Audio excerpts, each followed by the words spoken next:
अब दोस्तों मैं इकबाल तकी शेरकोटी, जैसा कि आप देख ही रहे हैं कि हमारे देश में अभी फिलहाल जो चल रहा है और आम आदमी पार्टी के मुख्यमंत्री, दिल्ली प्रदेश के मुख्यमंत्री अरविंद केजरीवाल जी को गिरफ्तार कर लिया गया। आप सभी को मालूम ही है कि आपके केजरीवाल को कैसे मोदी जी ने गिरफ्तार किया है और चुनाव में अपने रास्ते से हटाया है। ये सब कुछ होता रहेगा। जितना भी विपक्ष है, जितना भी विपक्ष हिंदुस्तान के अंदर है, जिससे नुकसान का अंदेशा होगा वो इंसान किसी या तो ईडी के फंदे में फंस जाएगा या इनकम टैक्स के फंदे में फंसेगा या कोई और मसला उसके ऊपर आएगा और इसी तरह से ही होता रहेगा, ये रुकेगा नहीं। आप देख ही रहे हैं कि किस तरह के हालात है कि कोई लीडर जो अपोजिशन का होता है उसके ऊपर ईडी के छापे लगते हैं, उसके इनकम टैक्स के छापे लगते हैं, सीबीआई के छापे लगते हैं, और जैसे ही वो व्यक्ति, वो इंसान बीजेपी में दाखिल हो जाता है तो वो उसकी वॉशिंग मशीन में धुल कर बिल्कुल साफ हो जाता है। तो ये सब चीज पूरा हिंदुस्तान देख रहा है, पूरी दुनिया इसको देख रही है। इसको किसी तरह से समझाने की या किसी को बताने की जरूरत नहीं है। आपने देखा है कि केजरीवाल जी ने दिल्ली प्रदेश में आम आदमी पार्टी की सरकार में आपके परिवार की खुशियों के लिए, सभी दिल्ली वालों के लिए अपना सब कुछ दांव पर लगा दिया। लगातार संघर्ष करते रहे और आज आप हालत देख ही रहे हो कि आज जेल में। बीजेपी को लगता है कि केजरीवाल जी को गिरफ्तार करके ये आम आदमी पार्टी को तोड़ देंगे, लेकिन उनको शायद ये नहीं पता कि दिल्ली के हर घर में केजरीवाल है। और हालात तो ये हो रहे हैं कि हो सकता है कि ये दिल्ली के हर घर में ना होकर अब हिंदुस्तान के हर घर में पहुंच चुकी है ये बात। अब किस किस को रोका जाएगा, किस किस पर ईडी के, इनकम टैक्स और सीबीआई के छापे लगेंगे, किन किन लोगों को गिरफ्तार किया जाएगा। सबको तो गिरफ्तार नहीं किया जा सकता और सबकी आवाज को तो दबाया नहीं जा सकता। केजरीवाल जैसे लीडर, एक ऐसे अच्छे नेता, एक ऐसे अच्छे दिल्ली के बेटे को, एक अच्छे भाई की जिम्मेदारी पूरी ईमानदारी से निभाई है। उन्होंने किस तरह से काम किए हैं दिल्ली में और किस तरह से सरकार को चलाया। आज आपकी और हमारी बारी है। आओ हम सब मिलकर दुनिया को दिखा दें कि दिल्ली का हर परिवार भी केजरीवाल के सुख दुख में साथ खड़ा है।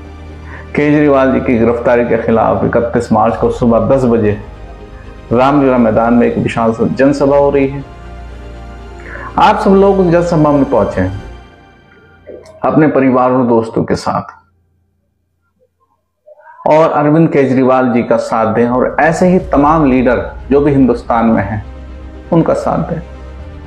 हमें अपने भारत को बचाना है, हमें अपने संविधान को बचाना है, अपने कॉन्स्टिट्यूशन को बचाना है, हमें अपने देश की एकता और अखंडता और इसकी गरिमा को बचाना है। हमें बचाना है अपने देश के भाईचारे को, हमें इन सबको बचाना है।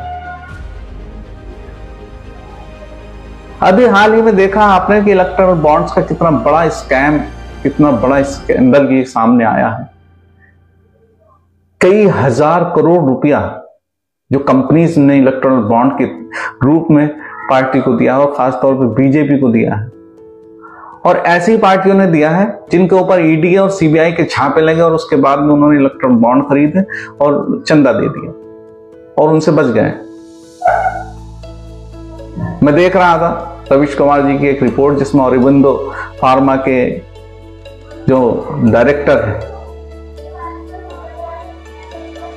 वो तक पहले जेल में रहे और फिर उसके बाद में उन्होंने इलेक्टोरल बॉन्ड खरीद कर चंदा दिया और चंदा देने के बाद उनकी पीठ में दर्द से सिर्फ उनको बेल मिल गई। पीठ में दर्द है उनकी। आप ये देखिएगा कि इस तरह से हो रहा है। कोई कंपनी नुकसान में चल रही है और नुकसान में चलते हुए वो उससे भी ज्यादा चंदा दे रही है जितने उसके एसेट्स नहीं है। तो ये सब चीज सामने आ रही है। ये पैसा किसका है? ये जो चंदे में दिया जा रहा है इलेक्ट्रल बॉन्ड के रूप में, कोई भी कंपनी 300 करोड़ 150 करोड़ 200 करोड़ जो चंदा इलेक्ट्रल बॉन्ड के जरिए दे रही है, वो पैसा किसका है? वो पैसा पब्लिक का है, आम जनता का पैसा है, जो उसके खून पसीने की कमाई का जो पैसा है वो पैसा चंदे के रूप में दिया जा रहा, ताकि और पब्लिक की खाल को उतारा जा सके अच्छी तरह से और कोई बोल ना पाए किसी तरह से। तो क्या ऐसे ही देश चलेगा? यही वादे किए थे, यही दावे थे ये सब। अब पूरा देश जान रहा है इन चीजों को, अब किसी को छुपाने की जरूरत नहीं है। हर देश के हर नागरिक के सामने ये सब कुछ आ चुका है। ये जो फर्जी केस, फर्जी मुकदमा ये लगाया गया है और अरविंद केजरीवाल जी को अरेस्ट किया गया है, इसके खिलाफ हम सबको बाहर आना होगा, हम सबको निकलना होगा और बिना ये सोचे निकलना होगा।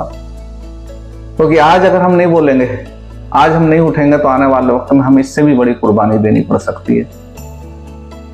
तो हमें उठना होगा। आपने देखा होगा कि एक 2016 में डिमोनेटाइजेशन हुआ था।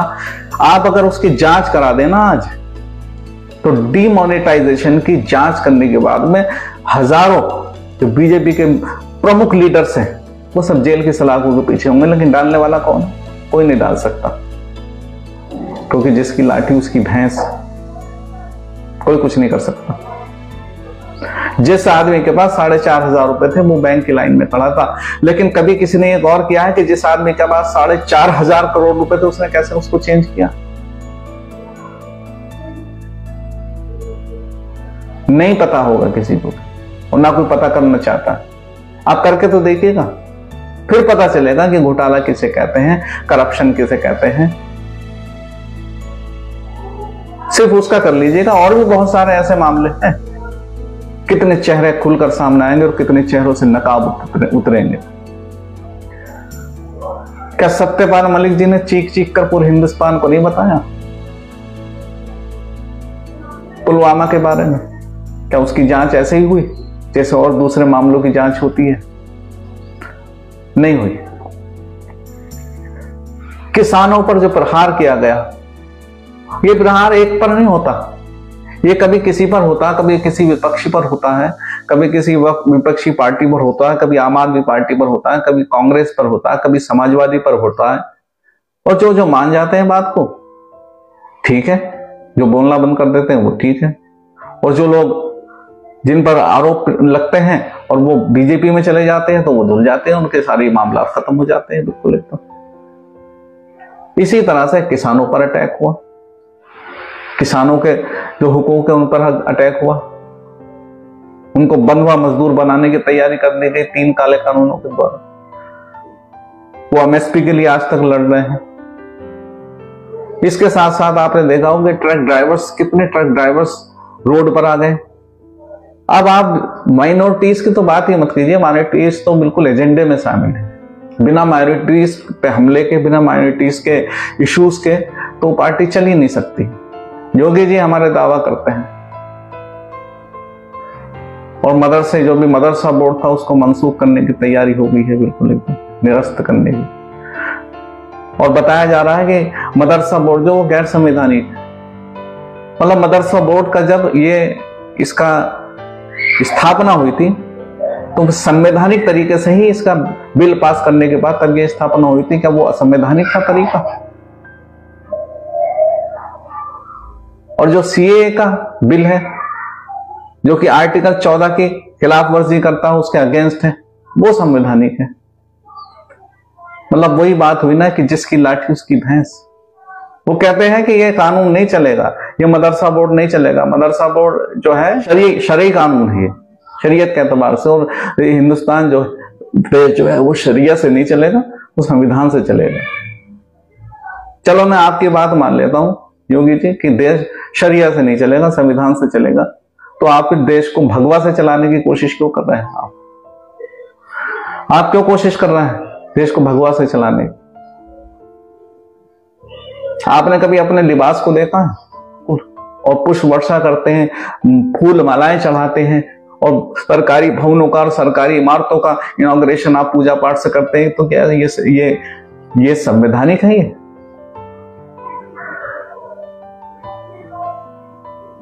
आपने संविधान की शपथ ली है और एक बार और शपथ को पढ़ लेना अच्छे से, क्या आप पूरी तरह से उस शपथ पर कायम है? एक बार और पढ़ लेना उसको। देश न शरिया से चलेगा और न भगवा से चलेगा, देश संविधान से ही चलेगा। कोई मुद्दे ही नहीं है, बस यही मुद्दे हैं। मंदिर है, मस्जिद है, कभी ज्ञानवापी है, कभी कोई मस्जिद है, कभी कुछ है, कभी कुछ है, इसके अलावा कोई और मुद्दे नहीं है। और अब हर उस इंसान के टारगेट किया जा रहा है जिससे थोड़ा सा भी नुकसान हो सकता है। कभी दलित और पिछड़ों को निशाना बनाया जाता है, कभी माइनॉरिटीज को निशाना बनाया जाता है, और गवर्नमेंट एजेंसीज को तो निशाना बनाया ही जा रहा है, बिल्कुल एकदम बराबर। बहुत सारी बातें हैं करने को, बस आप रविवार 31 मार्च 2024 सुबह 10 बजे उसको याद रखिए, पहुंचिए।